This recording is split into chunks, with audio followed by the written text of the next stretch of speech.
একটা কথা হচ্ছে যে জ্বরে যে ভুগে সেই ভুগে জ্বরের যন্ত্রণা, আরেকজন শুধু সান্ত্বনা দিতে পারে। তারপর আপনি যতটুকু অনুভব করতে পারছেন হয়তো বা পৃথিবীতে খুব কম মানুষ সেভাবে অনুভব করে। যার কিছু না তাকে দুনিয়া থেকে মূল্যায়ন করতে চায় না, যারা আছে তাকে অনেক মূল্যায়ন করে। আর আমি বললাম না আপনাকে একটা কথা গুরু, যে আমি শূন্য মানুষকে কেউ পরিপূর্ণ করতে পারে না, মানুষ পরিপূর্ণ মানুষকে আরও পূর্ণ করে। তো আমি তো সব জায়গা থেকে শূন্য, না পরিবার, না প্রিয় মানুষ, না আপন কেউ, না বন্ধু, সব জায়গা থেকে তো আমি অপূর্ণ। এই কারণে নিজেকে নিজেই বাঁচায় রাখি, বেঁচে থাকার অভিনয় করি প্রতিটা মুহূর্তে, আর হাসি খুশি থাকার চেষ্টা করি। কারণ কষ্টটা আসলে আমার জীবনে সহায় ফেলছি, পাথরের মতো আছে না, ব্যাপারটা হচ্ছে পাথর হয়ে গেছি। মনে হয় যে কাউকে জড়ায় ধরে প্রচণ্ড আবেগে কান্না করি, ওই কান্নাটা সহজে আসতে চায় না, ভিতরটা না কষ্টে খুব পাথর হয়ে গেছে, এরকম আর কি। এই কারণে কারোর সাথে মিশিও না, খুব সিম্পল নিজের মতো করে একটা ঘরের ভিতরে নিজের জীবনটা আমি সবসময় গড়ে নিয়েছি। আমি সারাক্ষণই ঘরের ভিতরে থাকতে পছন্দ করি, বাইরের দুনিয়ার মানুষগুলোকে না আমার কাছে স্বার্থপর মনে হয়। আর মায়ার টান যেটা বললেন, ওই যে মায়ার টানটা আমার কাছে তখন খুব খারাপ লাগে আর কি, যখন ওই যে মানুষ ফ্রেন্ডের জন্য তার বাবা মার মায়াটা দেখি, ওইটার জন্য মাঝে মাঝে খারাপ লাগে, ওর হিংসা হয়, যার কারণে কারো কাছে যেতে চাই না। কারণ আমি তো জিনিসটা পাই না কোথাও থেকে, তো আরেকজন যখন সেই জিনিসটা পায় আমার খুব কষ্ট লাগে। ও কেন পায়, আমি কেন পাই না? ও তো 2 হাত পা জন্ম নেওয়া মানুষ, আমার তো 2 হাত পা জন্ম নেয় মানুষ, আমার তো মা বেঁচে আছে, তারপর আমি পরিচয় কেন দিই মানুষের কাছে? আমি এতিম। আমি সব জায়গায় একটাই পরিচয় দেবো, আমার কেউ নাই। কারণ যারা আছে তারা তো আমাকে চিনে না, আমার খবর নেয় না, তো আমি কেমন পরিচয় দিব? তারা আছে। আপনজন যদি নিজের পরিচয় না দিতে চায়, তো সেখানে আমি আপনজনের পরিচয় কী দিব? আসলে আসি, নিজের মতো করে বাঁচি, নিজের মতো করে থাকি। ওই ভয়টা ঢুকে গেছে মনের ভিতরে। আসলে ওই যে বললাম শূন্য, এই কারণে ভয় ঢুকে গেছে। সবাই নেগলেক্ট করবে, কারণ যার কিছু না থাকে তাকে কেউ ভালো মতো ট্রিট করবে না। আপনি যদি আপনার কোনো ফ্রেন্ডের বিয়েতে যান, সবার আগে দেখবেন তাকেই ট্রিট করবে আপনার ফ্রেন্ড, যে একটা মার্সিডিজ গাড়ি থেকে নামবে।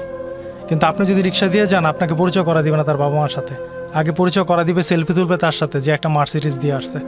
কিন্তু আপনি যতই শিক্ষিত হন বা আপনি যতই ভালো না, আপনার মূল্যায়ন থাকবে না। আপনার মূল্যায়ন থাকবে হচ্ছে 3 নাম্বার গেটে, তার সামনে তার থাকবে না। দূর থেকে হাই বাই বলবেন, ওই দূর থেকেই শেষ।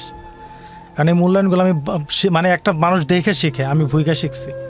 আমি মানুষের থেকে ভুগতে ভুগতে এগুলো শিখছি, মানুষের থেকে পাইতে পাইতে, মানুষ কীভাবে আমাকে ট্রিট করে। আজকে কোন আত্মীয়র বাসায় গেলে আমাকে কীভাবে ট্রিট করে, আজকে কোন ফ্রেন্ডের বাসায় গেলে কীভাবে ট্রিট করে, আজকে ফ্রেন্ডের সাথে কোথাও হ্যাং আউটে যাবে কীভাবে ট্রিট করে। আমি তো বাসে যাই, আমি বাসের হ্যান্ডেল ধরে ধরে তার সাথে দেখা করতে চাই, আর আমার ফ্রেন্ড আসে গাড়ি দিয়ে। তাদের মূল্যায়নটা তার কাছে আগে, আমার কাছে না।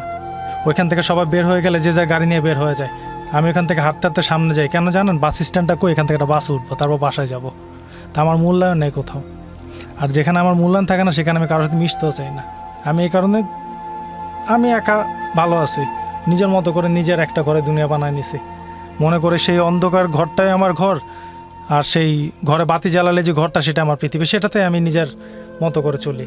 ওই যে 3টা ক্যারেক্টার নিছি, আমার হ্যালোসিলেশন বলেন আর যাই বলেন, ওই 3টা ক্যারেক্টারকে নিয়ে আমি সবসময় কথা বলি, ওই 3টা ক্যারেক্টারের সাথে মিশে থাকি।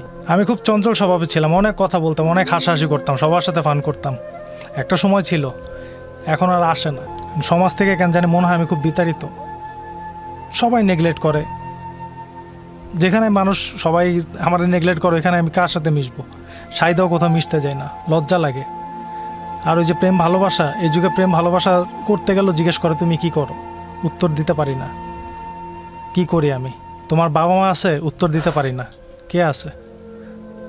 এখন সব কিছু করতে গেলে না পরিবার দরকার হয়, নিজের একটা কিছু দরকার। আমার তো কিছু নাই, শূন্য মানুষ। কে আসবে আমার সাথে সম্পর্ক করতে? শূন্য মানুষের সাথে কেউ কখনো সম্পর্ক করে না, আমিও কারোর সাথে সম্পর্ক করতে যাই না। কারণ এখন সম্পর্ক মূল্যায়ন হয় পকেটের ভারী দেখে। আমার তো পকেটটা ভার না, আমি তো খুব সাধারণ মানুষ ভাই। একা থাকি, নিজের মতো যা দেয় সেটা দিয়ে ওষুধ খাই, সেটা দিয়ে খাওয়া দাওয়া করি, সেটা দিয়ে নিজের মতো করে চলে যাই। কেউ নাই, এখানে ভালোই আছি, নিজের মতো করে থাকি।